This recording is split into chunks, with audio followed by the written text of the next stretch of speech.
Hello everyone. I wanted to give you a fairly short update.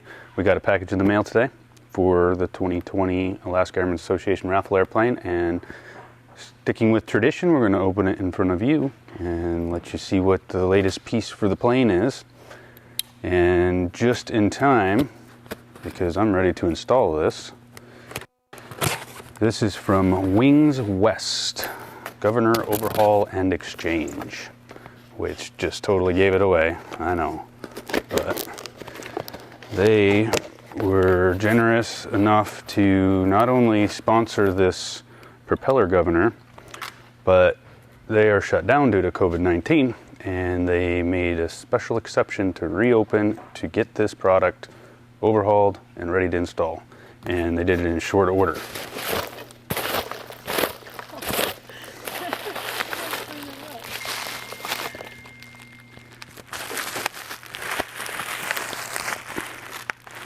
So these guys have not only been great to the Airmen's Association, but we've used them for Governor overhauls back when we were operating aircraft.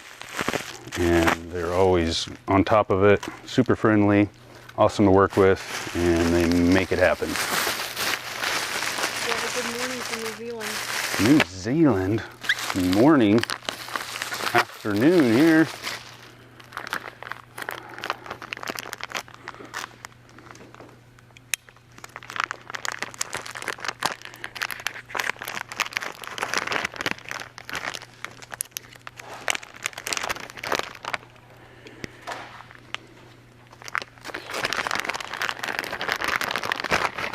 And with the gasket, this is the beautiful Propeller Governor. So I will tell you a little bit about what this is and what it does and why we need it. So this mounts right up here in the front of the engine. So that protective pad will come off, and then this will get mounted with the gasket in there. And there's this cool little arm here that adjusts it, and this cable here connects to that. And inside this guy are all kinds of little parts and pieces that move around. There's springs and flyweights, and essentially I showed you the prop a while back, and it is a constant speed or a variable pitch propeller. So the blades of the propeller actually twist. So you can flatten them really flat so that the RPM will spin really high on takeoff and you can rip off the ground. And then you can adjust them to grab more air so that you can go faster. So you get the advantage of a climb prop on takeoff and climb, and a cruise prop in cruise, so you can go faster. And the way it works is there's oil obviously inside the engine, and it's under pressure. And this guy takes some of that oil and sends it out to the propeller hub, which works against springs inside the propeller. So the more pressure coming from this, the more twist inside the propeller hub. So that's the control mechanism for adjusting the pitch of the prop. And that is done through a control cable that goes back to the pilot. And I can show you those from the inside. If you come around here. We have a hi from Italy. Italy? Man, hope you guys are doing all right over there. Yeah. And then let us know how often you have to sharpen your knife. Actually, it's due, as you saw, I'm trying to hack through tape. Not as often as I should, but probably once a month or so. So the prop control I was talking about is right here. So you have throttle, prop, and mixture. So this governs or regulates your gas flow to the engine, and this manages your throttle or manifold pressure. The more forward it goes, the more horsepower you generate. And then this guy has an adjustment that adjusts your RPM, which is adjusting the pitch of the propeller blades. So with an update on what we're doing here, since the last time we talked to you, we've obviously got the engine controls installed, and we've got a bunch of the wiring back underneath the panel done. One thing that we had a little bit of hiccup on was the cabin air and cabin heat controls, which you can see are just holes. because they were in the middle, and I relocated them over here when we made the new panel, which made the old cables too short. So our good friends at Atlee Dodge are quickly getting those together for us, and we're going to get those tomorrow so we can finalize the cabin heat, cabin air. I've been spending most of my time up here and underneath the instrument panel getting everything connected to the engine. So some of those things are the alternator, which is here, and I've got that out of the way so I can get the throttle cable, which is sticking up here wildly, down through there and connected to the throttle. So we got the Marvel Chevrolet carburetor installed. This is the throttle arm, which is controlled by that black knob I just showed you inside. Increases and decreases airflow essentially, which mixes with fuel. So you're going to take this stiff, I mean, it's not very flexible, and you're going to have to wind it down through there? And it goes back down through all those guts, and there's a clamp in there that holds it, and then it attaches to the throttle arm. And I've got marks all over my arms from diving down into the engine compartment. We have a couple questions. Okay. Well, first, Richard says he loves your shirt. Guns and coffee, my favorite. And then Steve wants to know, he says, does all of those panel changes affect certification? No, it's still a certified airplane. Essentially, the old panel would not work with all that glass, so we had to fabricate a new panel, and there's acceptable methods and techniques that we can follow in order to keep it certified, which we did. Any other questions? Yeah, Derek's giving you a hard time. He wants to know where the turbo is. No turbo. So some of the other things we've been doing that are kind of stuff that isn't super visible, but makes it really nice for the pilot to manage his engine systems, is we've installed cylinder head temperature probes, which you have to kind of dive up under here to see them.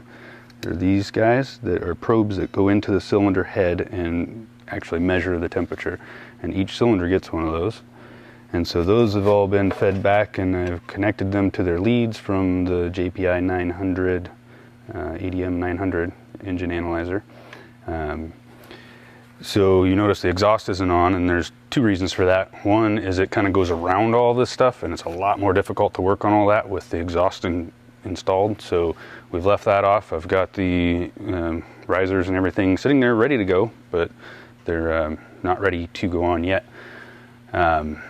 Once we do put the exhaust on, then each one of those exhaust outlets will have a hole drilled through them and an exhaust gas temperature probe installed, so that we'll be able to monitor not only cylinder head temperature, but every cylinder's exhaust gas temperature, which is handy for fuel flow. You can adjust, the pilot can adjust the fuel flow based on exhaust gas temperatures.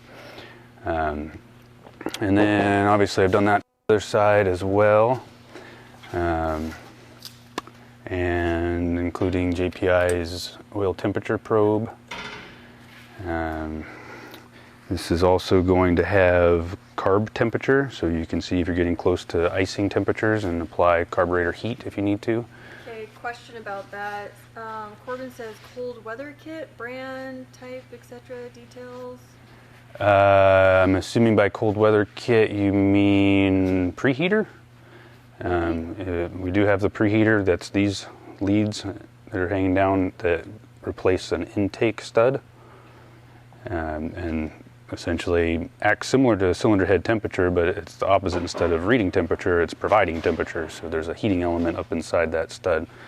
And then there's oil pan heaters, and there's a cabin heater. It's all Tannis, and they all interconnect together. And I showed you on the video the other day of the little door hatch on the other side of the plane where you can just plug your power cord right into it, and that preheats it. Okay, we have a bunch of questions. Okay. All right. Keep going. So another engine question. Well, okay, wait, hold on. Let's go back a minute.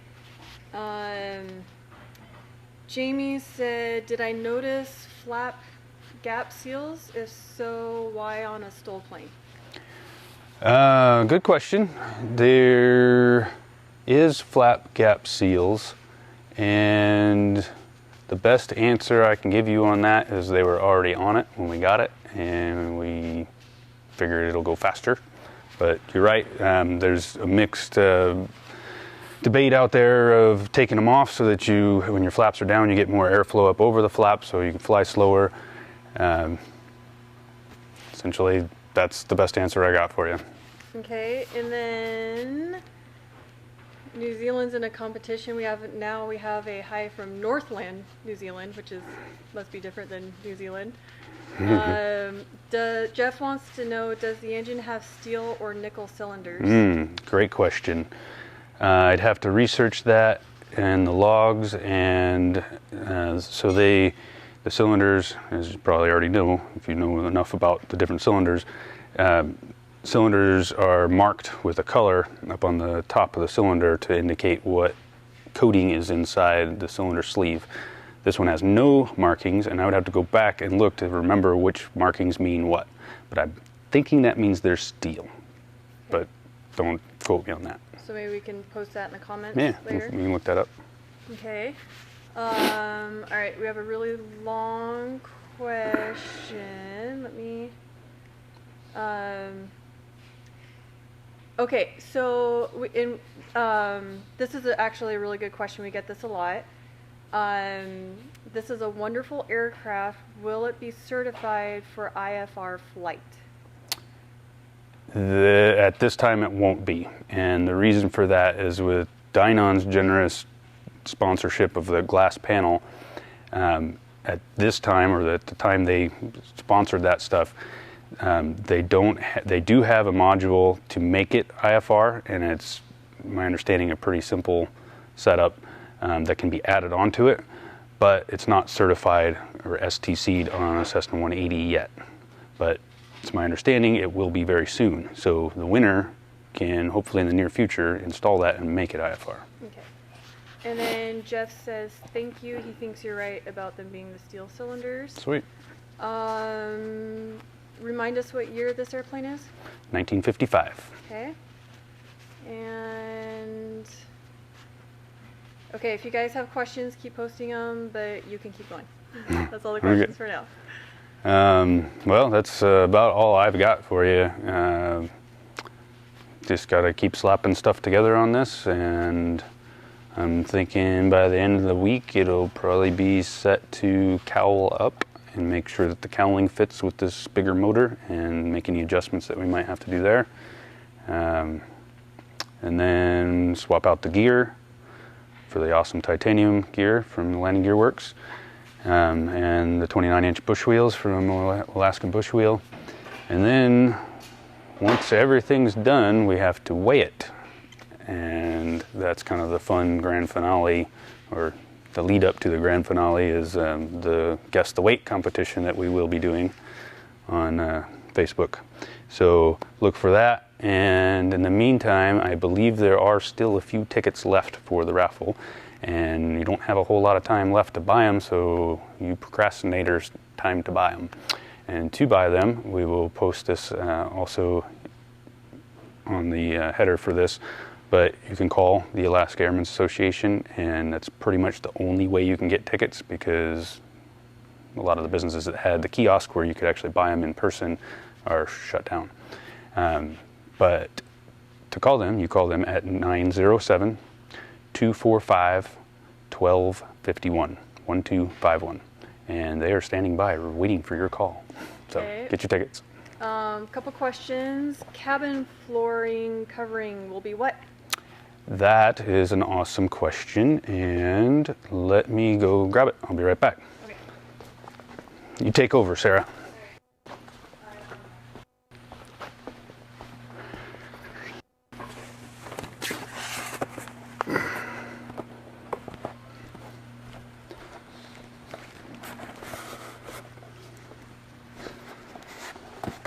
Okay, I'm back.